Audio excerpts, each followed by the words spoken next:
Friends, Gokak ತಾಲೂಕಿನ ರೇಷ್ಮೆ ಕೃಷಿಕರ ಹತ್ರ ಬಂದಿದ್ದೀವಿ.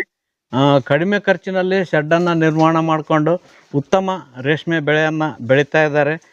ಯಾವ ರೀತಿ ಮಾಡ್ತಾ ಇದ್ದಾರೆ, ಏನೇನು ಪದ್ಧತಿ ಅಳವಡಿಸ್ಕೊಂಡಿದ್ದಾರೆ, ಅವರ ರೇಷ್ಮೆ ಮನೆ ಯಾವ ಥರ ಇದೆ ಎಲ್ಲನೂ ನೋಡೋಣ. ನಮಸ್ಕಾರ ಸರ್.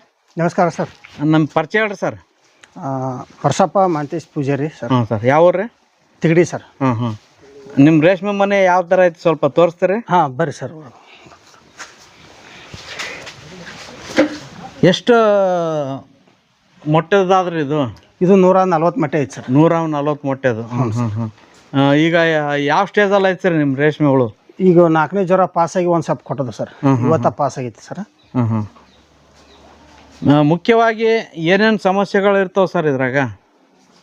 ಹುಳದ್ರಿ ಸರ್. ಹಾಂ ರೀ, ಉಳಿದು ಇದರಲ್ಲ ಸರ್, ರೋಗ ಬರೋದು, ಅವಕ್ಕೆಲ್ಲ ಚೆನ್ನಾಗಿ ಗಾಳಿ ಬಿಡಬೇಕು ಸರ್, ತಂಪು ಮಾಡಬೇಕು, ಎಲ್ಲ ಮೇಂಟೆನೆನ್ಸ್ ಮಾಡ್ಬೇಕು ಸರ್. ಮೇಂಟೆನೆನ್ಸ್ ಮಾಡ್ಬೇಕು.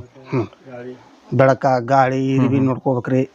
ಸಣ್ಣ ಚಂದಾಗಿ ಸೊಪ್ಪು ಕೊಡ್ಬೇಕ್ರಿ. ಇನ್ನು ಎಷ್ಟು ದಿನಕ್ಕೆ ಚಂದ್ರಿಕೆ ಇಡ್ಬೇಕು ಸರ್? ಒಂದು ವಾರ ಬಿಟ್ಟ ಸರ್. ವಾರ ಬಿಟ್ಟು ಅನ್ನ 8 ದಿವಸ ಸೊಪ್ಪು ಮೇಯ್ತಾರ. ಸೊಪ್ಪೆಲ್ಲ ಯಾವ ಥರ ಬೆಳೆಸ್ತೀರಿ? ಗೊಬ್ಬರ ಎಲ್ಲ ಏನು ಕೊಡ್ತೀರಿ? ಇದು ಕೊಟ್ಟಿಗೆ ಗೊಬ್ಬರ ರೀ, ಜೀವಾಮೃತ ರೀ, ಎಲ್ಲ ಆರ್ಗಾನಿಕ್ ಹಾಕಿ.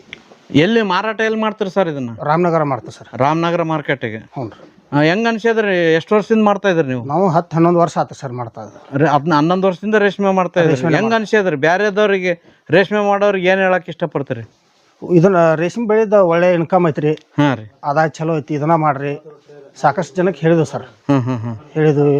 ಅವರು ಒಂದು 10-12 ಮಂದಿ ನಮ್ಮ ನೋಡ್ಕೊಂಡು ಮಾಡಿದಾರೆ ಸರ್. ಅವ್ರಿಗೂ ಒಳ್ಳೇದಾಗಿತ್ತು ಸರ್. ಸರ್ಕಾರದಿಂದ ಏನಾದರೂ ಸೌಲಭ್ಯ ಆದ್ರಿ? ಸಡ್ದ ಬಿಲ್ ಬಂದೈತಿ ಸರ್. ಇಷ್ಟ ಸರ್ ಸರ್ಕಾರ. ನಿಮ್ಮ ಕಡೆ ಎಲ್ಲ ಇದೇ ಥರ ಶೆಡ್ ಮಾಡಿರಿ? ನಮ್ಮ ಕಡೆ ಎಲ್ಲ ಇದೇ ಥರ ಸರ್. ಈ ಥರ ಕಲ್ಲಿನಿಂದ ಕಟ್ಟಿ ಮಾಡಿಲ್ರಿ? ಇಲ್ಲ, ಮಾಡಿಲ್ಲ ಸರ್. ಓಪನ್ ಸೆಡ್ ತರ. Open shed. Open shed best ಅನಿಸ್ತೈತಿ. ಖರ್ಚು ಕಡಿಮೆ ಇರ್ತದ್ರಿ? ಖರ್ಚು ಕಡಿಮೆ ರೀ. ಹುಳುಕು ಚೆನ್ನಾಗಿ ಗಾಳಿ ಬರ್ತೈತಿ. ಒಂದ್ ವೇಳೆ ನಿಮ್ಗೆ ರೇಷ್ಮೆ ತೆಗಿಬೇಕಂತ ಅನ್ಸಿದ್ರೆ ಇಲ್ಲಿ ಬೇರೆ ಏನಾದ್ರು ಮಾಡ್ಕೋಬಹುದ್ರಿ? ಮಾಡ್ಕೋಬಹುದು ಸರ್. Okay sir.